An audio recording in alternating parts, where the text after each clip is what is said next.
Hi, BrenTech here, where tech is made simple. So Microsoft has rolled out and released yet another maintenance update for Edge version 114. And this latest update was made available just a couple of hours ago, late yesterday in my region on the 19th of June. Now, there clearly seems to be a lot going on behind the scenes in Edge version 114, as this is now the fourth maintenance update that Microsoft has made available, which if you want to see and double check that you have received, as always, we just head to the menu in the top right, help and feedback about Microsoft Edge. And if you do use Edge on a regular basis, these updates will take place automatically in the background.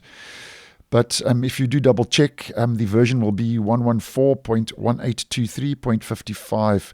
So that point release, once again, been bumped up from 51 to 55. And once again, Microsoft tells us that they have fixed various bugs and performance issues in the stable channel browser for desktop. Now, if you've not seen the update just yet, I did see a bit of a discrepancy between my Windows 10 and my Windows 11 device. My Windows 11 device actually got updated before my Windows 10 device did. So if you've not seen the update just yet, these point release updates, these bug and performance issue fix updates do roll out progressively over one or more days. So if you're not seeing the update, I'm sure you'll be getting it sooner than later.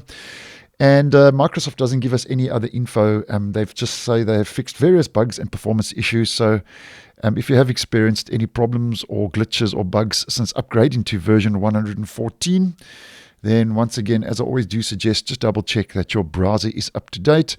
And I have had a quick look, as always, around the browser after updating. After I do update, I always have a quick look to check if there's any more little tweaks or adjustments or changes to let you guys know about. And as yet, with this latest point release update, I haven't noticed anything. And if I do, obviously, I will post and let you guys know. So the latest bug and performance issue fix update now available for Edge version 114. So thanks for watching, and I will see you in the next one.